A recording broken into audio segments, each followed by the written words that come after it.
Is Friday, September 2nd, 2022, and welcome to this Friday edition of The Morning Show with Riley King. Let's get started right now. Hello, everyone, and happy Friday. I'm Riley King, and welcome to this Friday edition of The Morning Show with Riley King. It's time to rise and shine, grab that good cup of coffee, sit back, relax, and enjoy this Friday edition of The Morning Show with Riley King, where we have a little bit of everything for you in this program. First up, we're going to start with your news coverage. We got a lot of news we are tracking this morning, so let's get started right now. First up, Biden labels Trump and his supporters a threat to democracy. Let's take a listen to that video from NBC News. Philadelphia's Independence Hall is a backdrop. President Biden last night warning American democracy is under assault by the forces of extremism led by his predecessor, Donald Trump. Too much of what's happening in our country today is not normal. Donald Trump and the MAGA Republicans represent an extremism that threatens the very foundations of our republic. The president said he was not talking about all Republicans, but while Biden regularly spoke about threats to democracy during the campaign, this speech marks a sharp new tone for him as president. He long avoided mentioning Mr. Trump by name, but has now escalated his fierce criticism against a military backdrop. There's no question that the Republican Party today is dominated, driven, and intimidated by Donald Trump and the MAGA Republicans. And that is a threat to this country. The president only briefly referring to Democratic achievements while noting the fight over abortion rights. MAGA forces are determined to take this country backwards to an America where there is no right to choose, no right to privacy, no right to contraception. Protesters tried to interrupt the president's speech. Empathy that fuels democracy. The president hitting back. Good manners is nothing they've ever suffered from. The fiery speech reflecting President Biden's growing concern about Trump allies' continued denial of the 2020 election results. You can't love your country only when you win. Top Republican Kevin McCarthy accusing the president of dividing Americans. Joe Biden and the radical left in Washington are dismantling Americans' democracy before our very eyes. And former President Trump later responding on his social media site, calling the speech awkward and angry, adding, if he doesn't want to make America great again, then he certainly should not be representing the United States of America.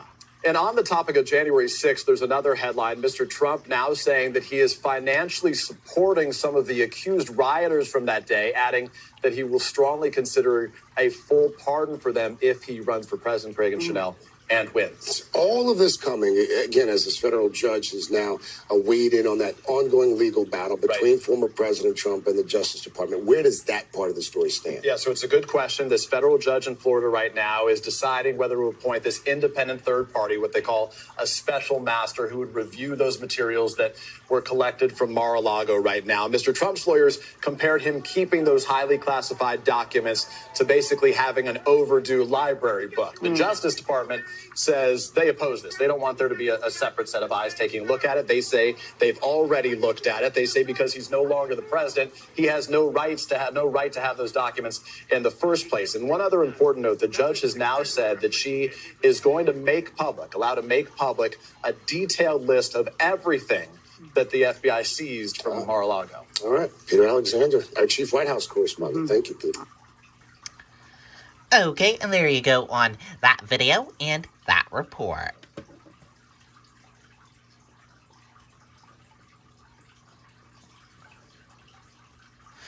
And let's take a look at the biggest moments from Joe Biden's primetime address. She was supposed to be the one. I used to believe in the one. And then I realized there's plenty of savings in the sea. Amazon has daily deals that shake your soul. What? I'll go check on those tater tots. President Biden speaking last night in Philadelphia.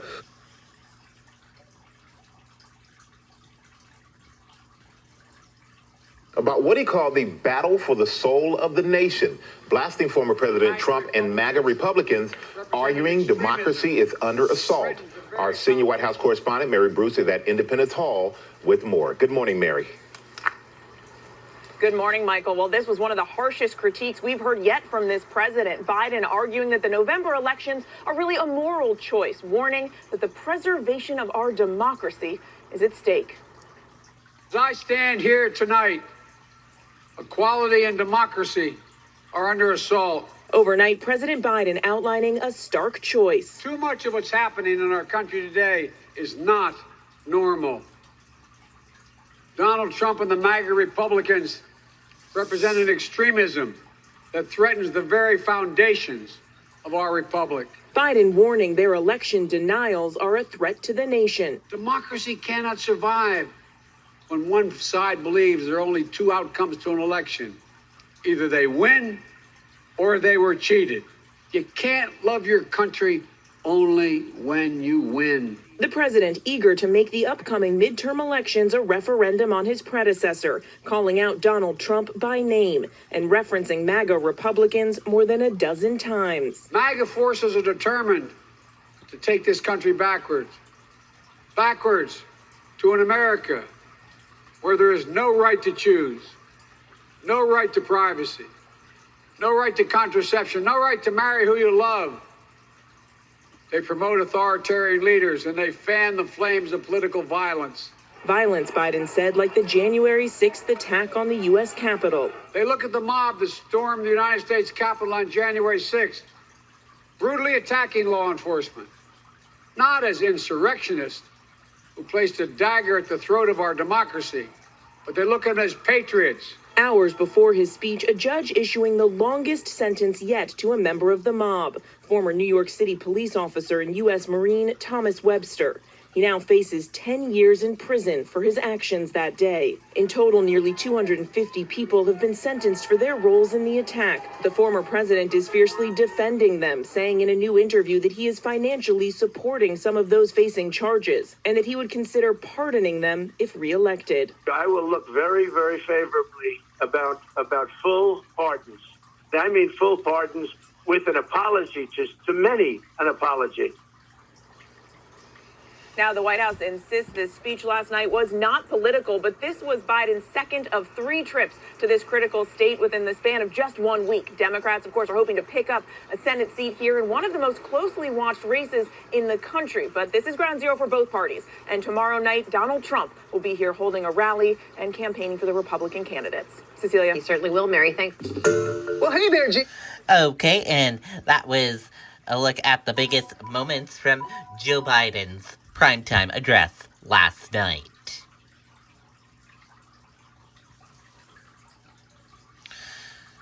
Putin oligarchs in crosshairs, oil executive sudden death.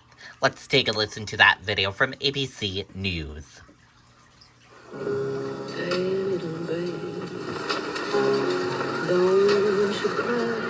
U.S. law enforcement targeting a Putin ally. Federal agents raiding the homes of a billionaire Russian oligarch here, and questions this morning about the sudden death of a top Russian oil executive who went against the Kremlin's line on the Ukraine war.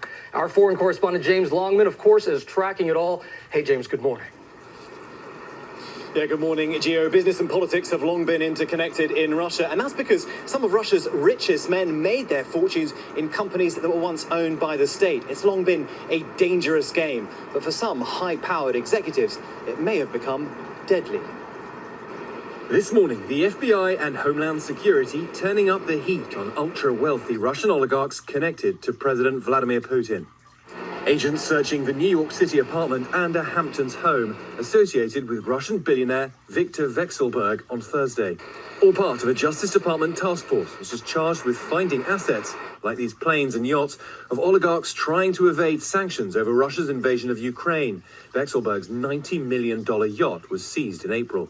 Meantime, in Russia, the sudden death of another powerful Russian businessman is making headlines. Russian media reporting Lukoil executive Ravil Maganov fell from a 6-story hospital window. This is one of many cases involving executives in the energy sector, which is very tightly regulated by the Kremlin. Maganov, who's seen here with Putin, is the second Lukoil executive to die in the last few months. The company has been critical of the Russian invasion into Ukraine. This is the 8th high-powered Russian businessman to die suddenly since January, many of them with links to the oil and gas sector. It seems that even though a lot of Russian oligarchs are not happy about the war, they are too scared to speak up because they fear for their very lives. Now, Maganov was admitted to the hospital, according to Russian state media, with a heart complaint. He started acting suspiciously, they say, and then he threw himself from the window. But 8 Russian executives dead in the last year, I think you'll agree that's also suspicious. Michael? Definitely raises some eyebrows there. Thank you so much, James. Well, hey there. Okay, and there you go on that video and that report. Very, very interesting.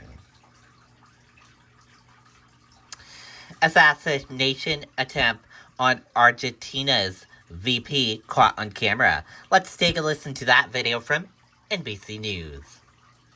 These are chilling images for any democracy. An attempted assassination against Argentina's progressive vice president and former president, facing a gun at point-blank range.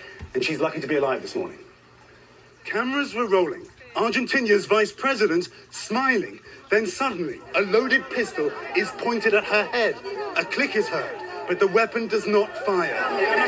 An attempted assassination, according to one government minister. Another angle showing Cristina Fernandez de Kirchner greeting the crowd. When in seconds, the man pushes forward and holds the gun inches from her face. Argentina's president addressing the nation.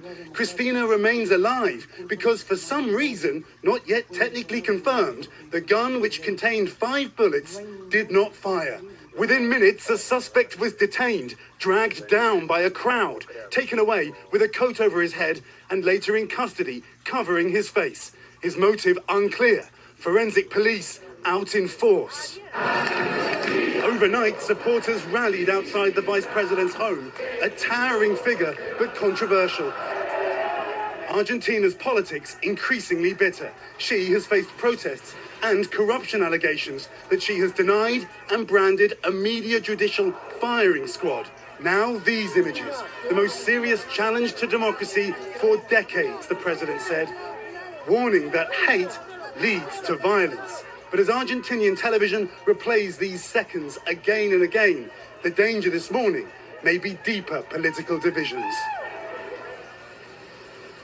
And this morning, Chanel, many in Argentina are united in condemning what happened, and world leaders are speaking out, one saying hatred and violence will never triumph over democracy. Okay, and there you go on that video and that report. And we are going to switch gears now, and let's go into weather. Let's take a look at the weather across the United States for all of you for this Friday. Boston, 71 degrees. New York City, 79 degrees. Washington, D.C., 88 degrees. Atlanta, 85 degrees. Jacksonville, 88 degrees. Tampa, 91 degrees. And Miami, 89 degrees. Dallas, 90 degrees. Las Vegas, 111 degrees. Phoenix, 106 degrees. Los Angeles, 98 degrees. And San Francisco, 62 degrees. That is a look at the weather across the United States for this Friday. Happy Friday to all of you.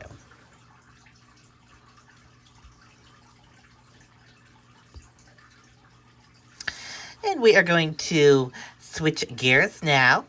And let's take a look at this. How and where to snag $3 movie ticket this weekend. Let's take a look at this video from NBC News. After 2 years of dwindling business, movie theaters are bringing out the big guns, like Top Gun. Having any fun yet? Movie lovers basking in the aviator-shaded nostalgia, laughing at some minion-made humor. Such blockbusters beckoned many back to the big screen this summer, and if they didn't pull you in, maybe this will. On Saturday, the price of admission at many theaters will plunge to $3. I am ready. Wow, I did not see that coming. Kids, get the popcorn now. It's part of a newly created event, National Cinema Day, the industry's attempt to lure back pre-pandemic customers. The movie industry is definitely at a crossroads. That's why you're seeing the movie studios and the movie theaters now working together to try to come up with ways to bring people back. More than 3,000 theaters across the country are taking part, including major chains like AMC and Regal. And the $3 ticket is good for all screenings on September 3rd, matinee, late night, even IMAX. But it won't cover that popcorn. Since theaters reopened, they've been getting creative to try and fill seats again. From a Nicole Kidman ad campaign, we come to AMC theaters to love, to cry, to cocktails and knitting nights in Australian theaters, even this car-smashing event by Warehouse Cinemas to promote the movie Unhinged. You really know what a bad day is. All this as some of the industry's biggest companies saw their stocks tumble in August after reports that Cineworld Group, which owns Regal, is considering filing for bankruptcy. They hope to change the tide. I don't think the $3 movie day is a magic bullet, but I do think this promotion is going to remind a lot of people that going to the movies is as fun today as it was in 2019. After a hot start to the summer, August was tough for ticket sales, but AMC CEO Adam Aron believes people will come back in eye-popping numbers with more blockbusters later this year. Champagne? Oh, two, please. Just leave the bottle. Including Universal's new Spielberg pick, The Fabelmans, and some much-anticipated Disney flicks, Avatar 2, The Way of Water, and Marvel's Black Panther, Wakanda Forever. Have I not given everything? Like those sequels, theaters are hoping for an encore. We should mention, of course, Universal Pictures is part of our parent company, NBC Universal. To find the theaters near you that are actually offering this $3 deal, you can check the National Cinema Day website, and we'll have a link on today.com. Joe, while we're on the topic of some weekend fun, we were just talking about the U.S. Open and how fun it is to watch Serena Williams. You had a little unique U.S. Open experience yourself. We're going to share on Saturday, today, tomorrow. Yeah, that's right. We keep saying all eyes are on Serena Williams, which is true. But after this story, maybe your eyes are going to be on the ball crew. They actually had to try out in June. So I went along for the ride. You can see, boy, really good job there. I just nailed it right there. It is not easy. The hardest thing is actually rolling the ball. You have to do it with precision, but you can't have much bounce or anything like that. So I gave it a shot. We're going to see how well I did tomorrow morning on Saturday today. Part of the answer to that question might be the fact that I'm sitting here with y'all right now. You have to pick up the speed. But you know what? In all honesty, when you don't notice them, that's how you know they're doing their job. Exactly. Because, you watch those kids and they roll up and then the players just throw the ball, and then they're back like this. Exactly. And that's really all that matters. That's all that matters. So more of my legs tomorrow morning on Saturday today. This just got interesting. There you go. We're going to have to auction off that red headband as well. Thank you. Okay, and there you go. And we are going to switch gears and let's go into some entertainment news. Today in entertainment news, how Jennifer Lopez surprised Ben Affleck at their wedding. Let's take a look at that from Entertainment Tonight. With Canva, we designed team swag together. Like totes, mugs, and t-shirts. Totally awesome, team. What will you design today? Start designing for free at canva.com. How Jennifer Lopez surprised Ben Affleck, details about Bennifer's tribute to their kids, and stunning never-before-seen photos. Somebody's getting married. Yeah, the latest on the JLo newsletter has it all, at least if we're talking Ben and Jen's wedding. I'm ready. I'm excited about it. First up, Jen reveals singer Mark Cohn performed during their ceremony. And for good reason. According to JLo, the couple fell in love with Mark's song True Companion when they were first together over 20 years ago. I've got my heart set on our wedding day. I've got this vision of a girl in white. JLo writes, though Ben didn't know, I asked Mark to surprise him by singing it at our wedding. and he was lovely and generous to come. I never imagined the True Companion, that somebody plays it at their wedding, to know that you've had any effect with what you do on somebody is wonderful. J-Lo says Ben was shocked to see Mark playing their special song. I'm asking you to be my true companion. She recalls, as the eldest of our children finished her walk, Mark began True Companion, a song we first listened to together what seemed both like yesterday and forever ago. Yeah, the couple's 5 kids got a spotlight moment of their own when Mark sang another meaningful song, The Things We've Handed Down. Oh, a strange new combination of the things we've handed down. Jen describes the track like this, a song about the wonderful mystery of children. Reflecting on the day, she says some old wounds were healed that day, and the weight of the past finally lifted off of our shoulders. It is honestly one of the 10 sweetest, most precious moments I've ever witnessed in my life. Yeah, it was absolutely beautiful. She's got impeccable taste, so the whole wedding looks fantastic. Yeah, no arguments here. J-Lo also shares pics from across the 3-day wedding weekend. Some highlights: the pop icon's look for the rehearsal dinner, the reception sparkling from top to bottom, and just look at this spread at the next day barbecue. Beautifully appointed, flawless. J-Lo explains the vibes were down-home, rustic, country chic, and I wanted each day to have its own personality, but fit the setting we were in for the weekend. I was super happy. Days later, Jen reflects on the long road to their special day. We find ourselves in that long-desired time of life, having gratitude for all that life has shown us, even its trials and tribulations. That night really was heaven. Okay, and thank you for tuning in and watching this edition of The Morning Show with Riley King. Enjoy the rest of your Friday, everyone, and I'll see you back here later on today with more news coverage. Have a wonderful Friday. Thank you for tuning in for The Morning Show with Riley King. Bye.